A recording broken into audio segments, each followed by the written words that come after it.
Somewhere steeped in the glowing neon embers of a twilight long forgotten, you'll find a television set, burning in the backyard of a suburban house you never lived in.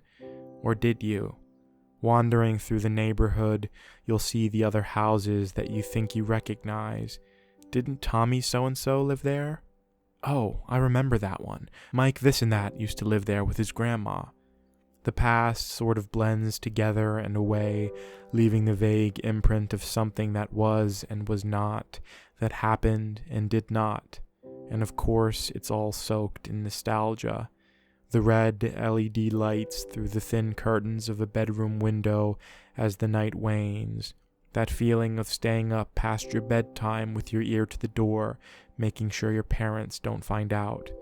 Feeling an emotional attachment to your favorite character, their life becoming yours, their triumphs and failures also. Wishing you could live in their world, be with them, be them. That's the feeling you get from watching Jane Schoenbrun's latest film, I Saw the TV Glow. The entire film feels like a piece of lost media we've somehow all seen and yet can't quite remember, coded into our memory on the staticky glow of an old television set. Hey, my name is Sanjay, and today we're watching TV.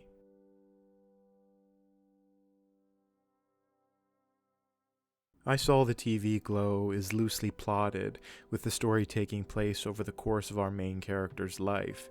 Owen, played by Justice Smith, is an outsider, a lonely kid who doesn't have many friends, and stumbles across Maddie, played by Bridget Lundy Payne, reading the episode guide to a TV show he hasn't watched, but has seen commercials for. Maddie piques his interest and invites him to sleep over and watch an episode with her, and he does just that, changing his life forever. As time passes, we learn that Maddie plans on running away and wants Owen to come with, but he panics, and he changes his mind at the last minute. Not much later, Maddie disappears mysteriously, leaving her television set burning in the backyard. The film switches between the past and present frequently and effectively, showing us different parts of the childhood that bonded Owen and Maddie and also scarred them.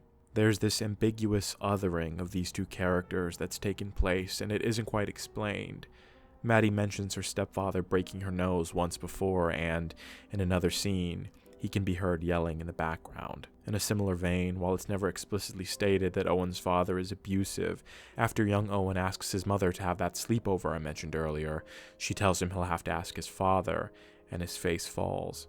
Ultimately, he gets his mother to ask for him, and we see her demeanor shift as she steps into their house, illuminated only by the glow of the television set in the living room, to ask her husband the question. Their isolation is only further explained by the numerous shots of our characters alone, whether that be young Owen walking to Maddie's house, or teenage Owen doing the same thing. These characters are frequently seen by themselves, roaming barren school hallways, or empty grocery stores, or empty movie theaters. It's very evident that they both wish to escape the violent mundanity of suburban existence by living vicariously through the characters from their favorite TV show. The film serves as a letter to the television shows that our formative years consisted of, and I'm certain we all had that one show. Mine was Gravity Falls, where the mystery intrigued, and I was keen to solve the puzzles every time a new episode was released. My heart and soul were sucked into that show, and I felt like it was more than just a TV show, something that Maddie says in the film. Dipper and Mabel weren't just cartoon characters to me, they were friends. The film's escapism serves another purpose, however. One I was made aware of accidentally reading a snippet of a review prior to my watching of the film. I'll touch on that a bit later, but just know the film is quite layered, and nothing is exactly what it seems on the surface. But what is this television show? Well, The Pink Opaque is about two teenage girls, Isabel and Tara, fighting the demonic forces of evil, the moon-faced Mr. Melancholy. As the film progresses and time passes, we see Owen, who originally wasn't allowed to watch the show due to its late-night time slot, begin to become more and more obsessed with The Pink Opaque. He spends his free time in the basement, watching the tapes Maddie's made him, quoting lines to himself in the dark. I think Smith and Lundy Payne do fantastically in their roles. Their lines felt believable. I particularly liked several of Smith's lines as they were full of forlorn and longing, which I absolutely love. It's raining tonight and I can't sleep, so I've decided to restart my favorite show, The Pink Opaque, he says.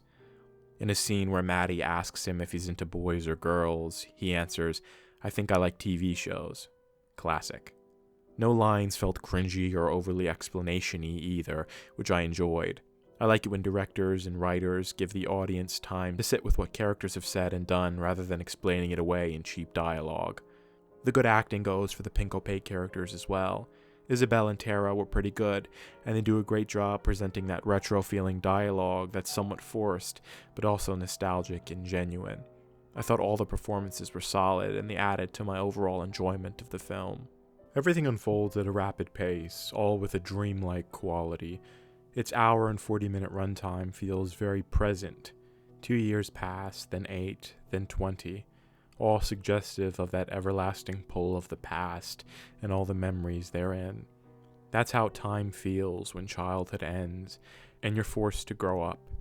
Maddie tells Owen in a moving monologue that time is different, blurring by. We watch Owen grow up in the blink of an eye, and rapidly everything around him changes, with a knocking in the back of our brains telling us that something isn't quite right. This is Schoenbrun's second feature-length film as writer-director. I haven't seen their first film, We're All Going to the World's Fair, but I'm aware it did critically well, with audiences being somewhat divided by its obscurity. Preliminary reviews of this film have me thinking it will be much the same, with critics praising I Saw the TV Glow, and audiences being not so sure. Earlier I mentioned having part of my experience influenced by a partial review I stumbled across for this film. That review mentioned the themes of trans identity and alienation. With that in mind, I went in sort of expecting a more overt message about the trans experience, but walked away feeling somewhat confused. Apparently, Schoenbrun intentionally obscures the deeper messages of their films. According to an interview with IndieWire, Schoenbrun says the film indeed was inspired by their experience growing up queer and discovering they were trans. Jane, what was your initial inspiration for this film?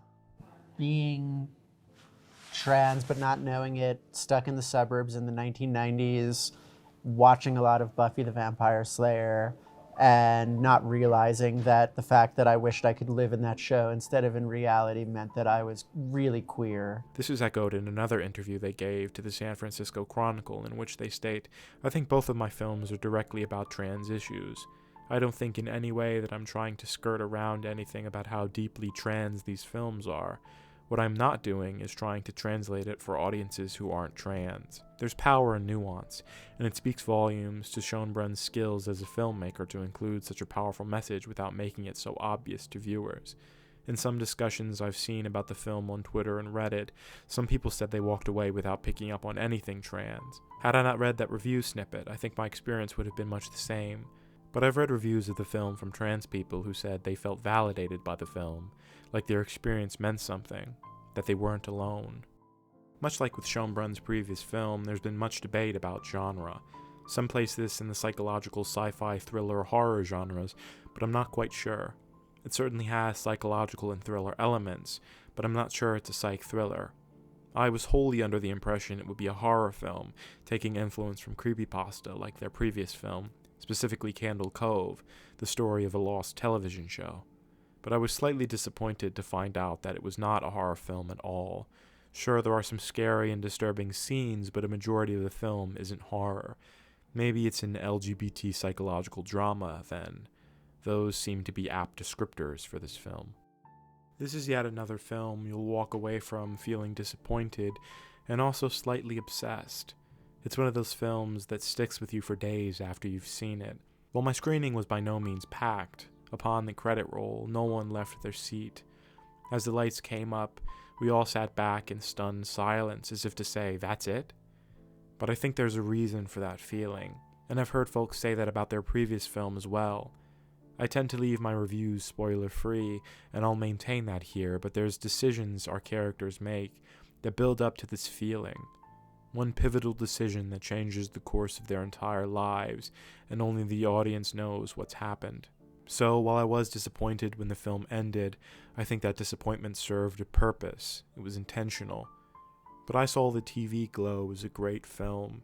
It's competently shot and directed, the editing is purposeful, and the order in which we're shown different scenes is much the same. I love the nostalgic look of the entire film, with the pink neon glow and the lingering shots of sleepy suburbia. It felt as though I'd lived there in that town, watching that TV show. Eerie suburbia is my thing, though. It's such a specific vibe, and this film captures it near perfectly. The acting was great, the dialogue as well. As with anything, there's so much that can be left up to audience interpretation. You'll leave the theater with much to chew on after you see this film, but for me, it's a solid 8 out of 10. Do you plan on seeing this film? Have you seen it already? If so, what did you think? What did you think of this review? Feel free to let me know in the comments. If you liked anything I said in this video, feel free to give it a like. It really helps me out. And if you feel so inclined, hit the subscribe button. As always, thanks for watching.